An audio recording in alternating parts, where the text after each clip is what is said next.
What is cracking, YouTube? Cage TV is the channel. Back at y'all again with another vid. Back in town, straight from Vegas. And let's talk about it, man. The damn Lakers. Scuffle, skirmish, shoving match takes place on the bench during the timeout, I think, between Anthony Davis and Dwight Howard over I don't know what happened. Dwight Howard didn't really touch up on it, but he did say that they squashed it and that they good and that they brothers and they willing to fight for each other. But you know, the media is going to go out of control with what happened. And then you're going to have people like Stephen A. Smith who going to come out and say, the Lakers need to trade Dwight Howard. They need to trade him.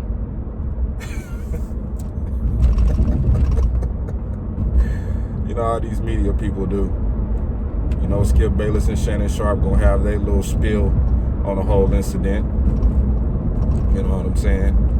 I was looking at some interesting things about this World Series coming up with the, you know, the Astros made it. And we still waiting to see if my Atlanta Braves can defeat the reigning champions, the Dodgers, the Los Angeles Dodgers. You know, a lot of connection with Dusty Baker and Hank Aaron. You know, they both used to play with each other for the Atlanta Braves. And, you know, Dusty Baker also played with the Los Angeles Dodgers. Originally, he's from Riverside, California. And it's I don't know, man. It just seemed like a lot of weird shit with this year's baseball narrative going on. You know, the Braves playing against the Milwaukee Brewers. You know, they used to be called the Milwaukee Braves. Hank Aaron played 2 seasons with the Milwaukee Braves. You know what I'm saying? Before they turned into the Atlanta Braves. Dusty, you know, I think he finished off his career with the San Francisco Giants. But just all those teams, you know, a correlation with each other. You know what I'm saying? I don't know. Did Dusty Baker used to be the manager for the Red Sox? I'm not sure. But you got 2 cheating ass teams that played each other, and the Astros was the better cheating team that won that series today with 70 days left in the year. So, you know, they going, and then, you know, you got the Dodgers who complained about what the Astros did, you know, as far as cheating, and they complained about the Red Sox cheating.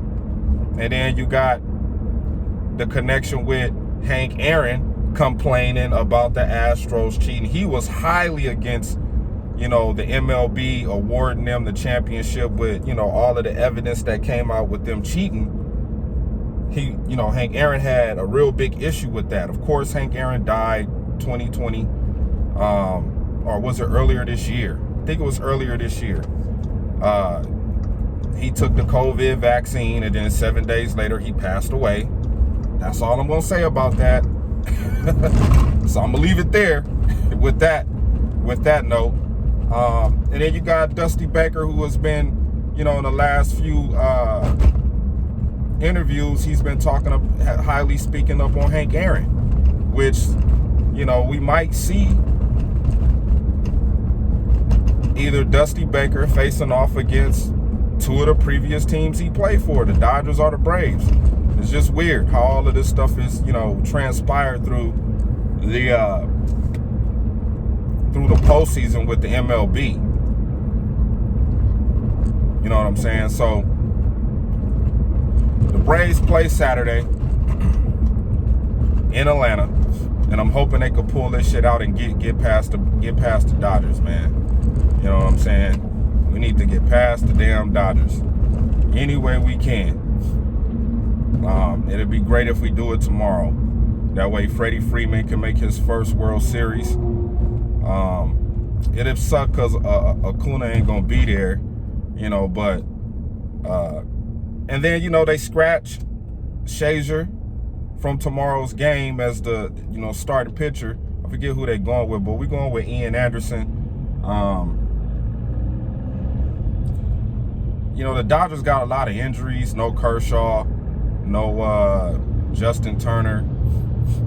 Matt Scherzer is saying that his arm is tired. You know what I'm saying? So it's looking in favor for the Braves to pull this thing out. But I'm not gonna sleep on the Dodgers bats with Seager and Bellinger. You know what I'm saying? Those guys can hit, and they're huge difference makers. You know what I'm saying? And that's all the Dodgers need is a momentum push, and they pitchers could get going late in the inning if it's a close game. But it's hard to say who's gonna win between the Dodgers and the Braves because the Dodgers are good.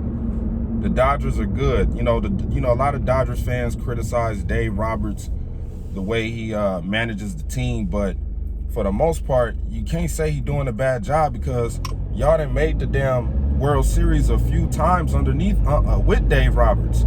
Y'all lost 2 World Series with Dave Roberts, and then y'all won one with Dave Roberts. You know what I'm saying? So I wouldn't be shitting on the man if he's getting the team deep into playoff contention. You know what I'm saying? So I'm looking forward to the game tomorrow. I gotta figure out what bar I'm gonna go watch the game at. But I do hope the Braves pull it out because that's my squad. And man, y'all just gotta do it for Hank. Y'all gotta do it for Hank.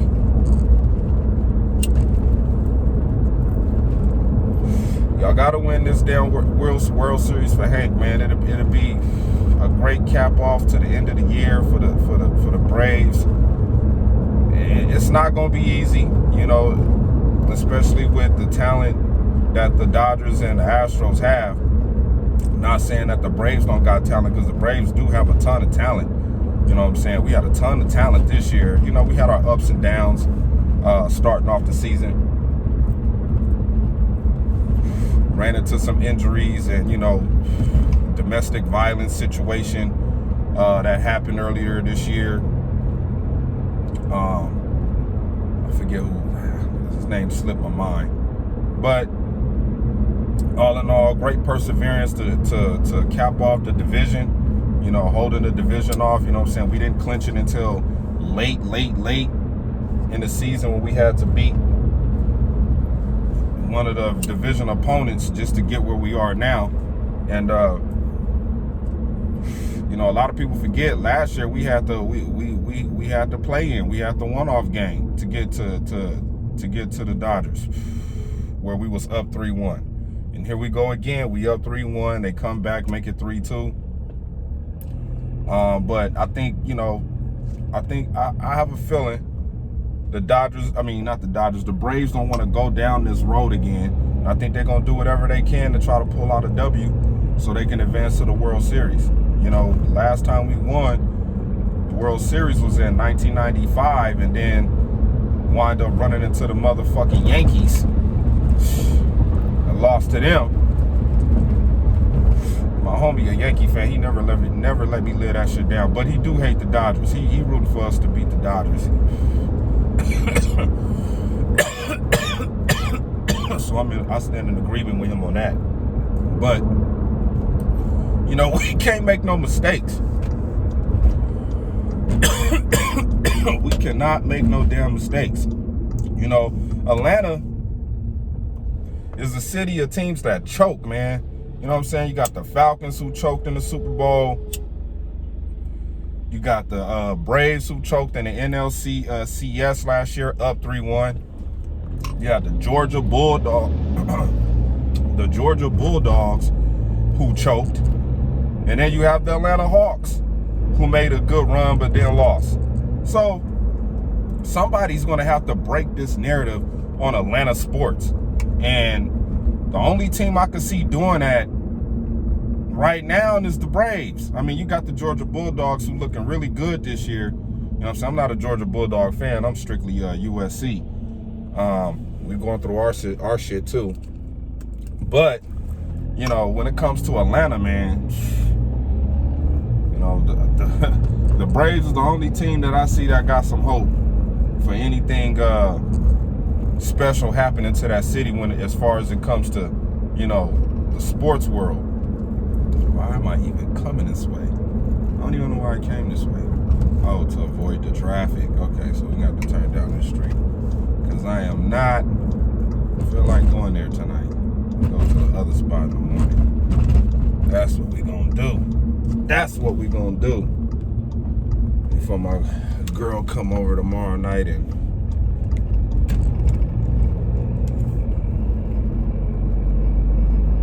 be a good girlfriend.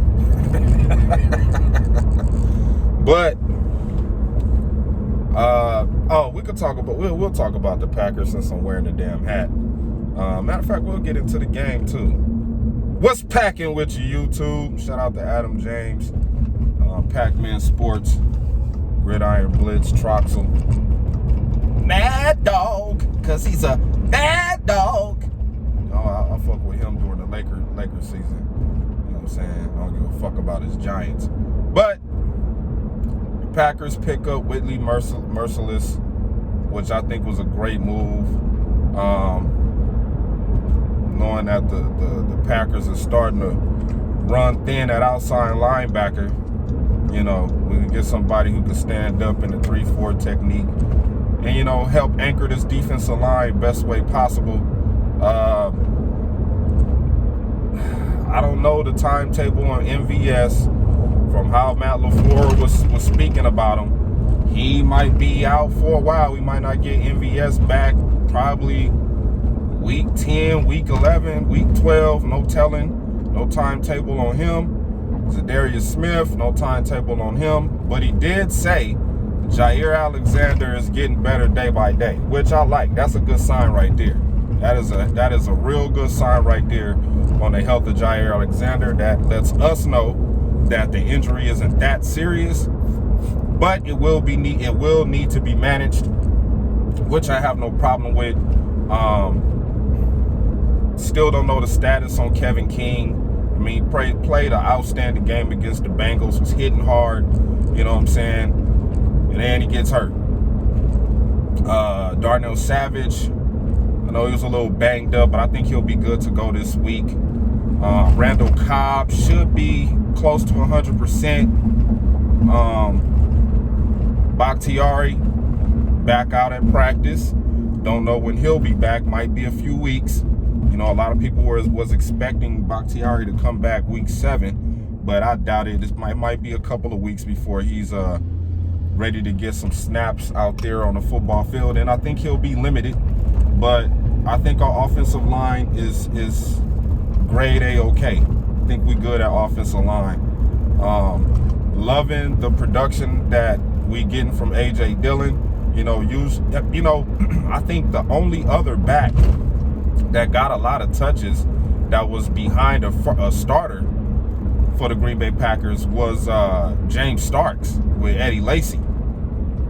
You know, James Starks stepped in and pretty much just took off where Eddie Lacy, you know, was dealing with his injuries and weight issues.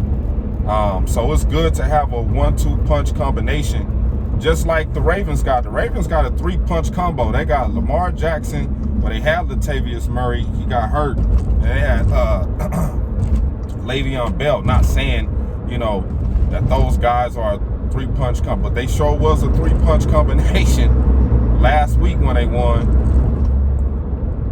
So, you know, I like AJ Dillon a lot. He's good in the third quarter. You know, when the defense get tired of getting up off the ground, picking up all that weight. You know what I'm saying? That's when, you know, we run AJ Dillon, tire out the defensive line some more, just so Aaron Jones could come clean it all up in the fourth quarter, where we don't have to be relying on Aaron Rodgers passing the ball, even though we did the last few games. You know, the game against the 49ers, 37 seconds left.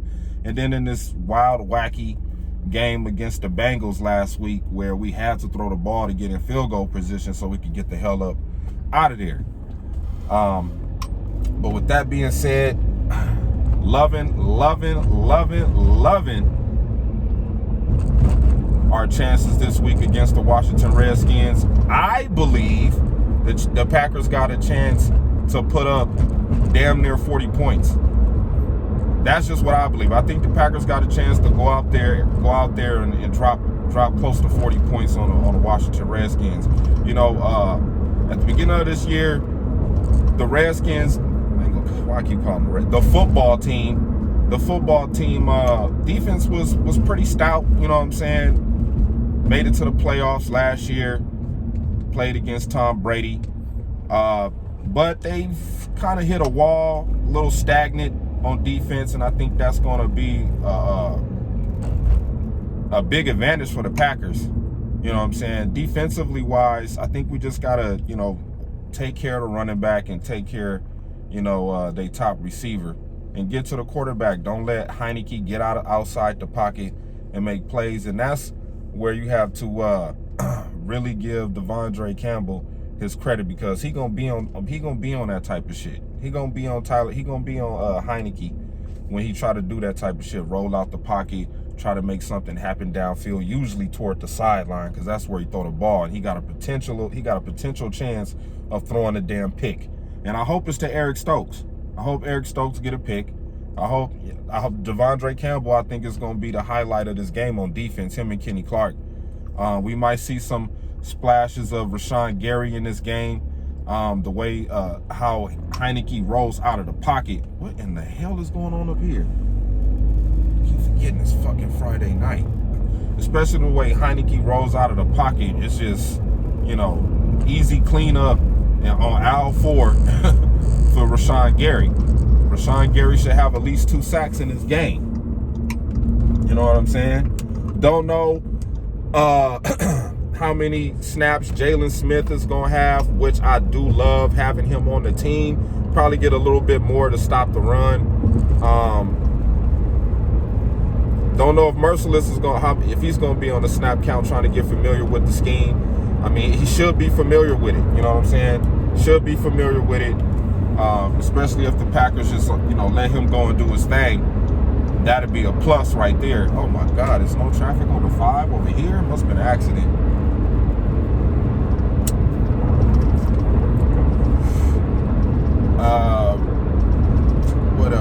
What else can we talk about with this game?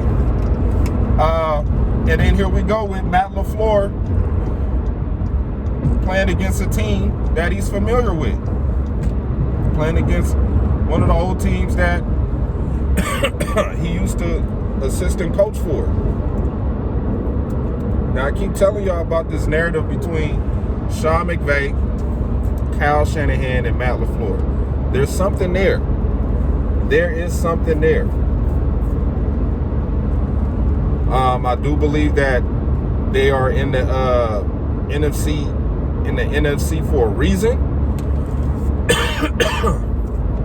I did a video on this shit a long time ago, breaking all this shit down between all 3 of them. It's somewhere in the archives, man. But yeah, for the most part, you know, this is familiar territory with Matt LaFleur. For Matt LaFleur, I think this is a chance for him to have a big breakout coaching game against his former team. And I think he's going to drop 40 on them. I just got this feeling of 40-something, close to 40 points against the Redskins. I think Devontae Adams is going to have a great game.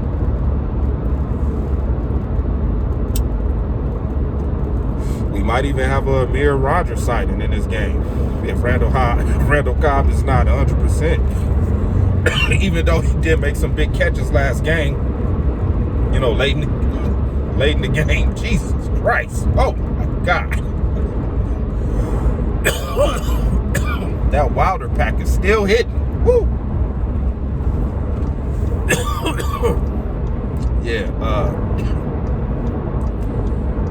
Yeah, so I'm expecting to see, I mean, if Randall Cobb is good to go, he should be.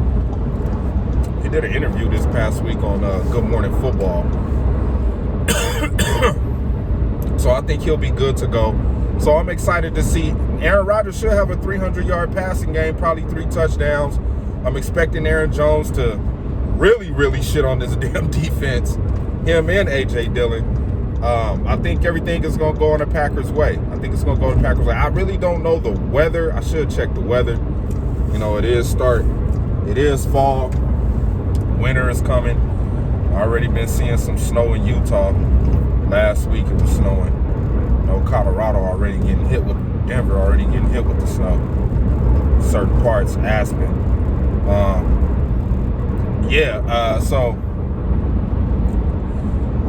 you know, this should be a cakewalk for the Packers this week. I really want to see the defense continue to get better and get after it. You know, like I said, man, it's something about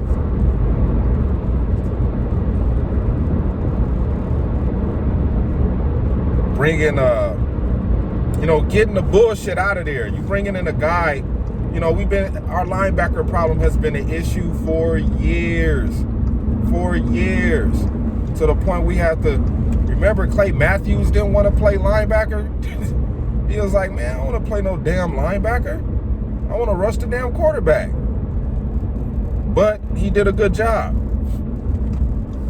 And since then, none of the linebackers that we drafted we wasn't even going after no linebackers. That was the thing. You know what I'm saying? The Packers like to have a shitload of DBs on the field. But with Joe Barry being there, now we have a balanced defense, which I like. We got dudes that can run sideline to sideline. So that lets you know Joe Barry did his goddamn homework. Like, hey, look, man, if y'all ain't got no linebackers that can run sideline to sideline, who the hell y'all trying to beat? Who y'all trying to beat? You know, the 49ers came out there with that Y zone run scheme, thinking it was going to work against us, and the linebackers showed up. So we just need them dudes to stay healthy, and this video is going on too goddamn long. Shit. Fuck. Go Pack, go.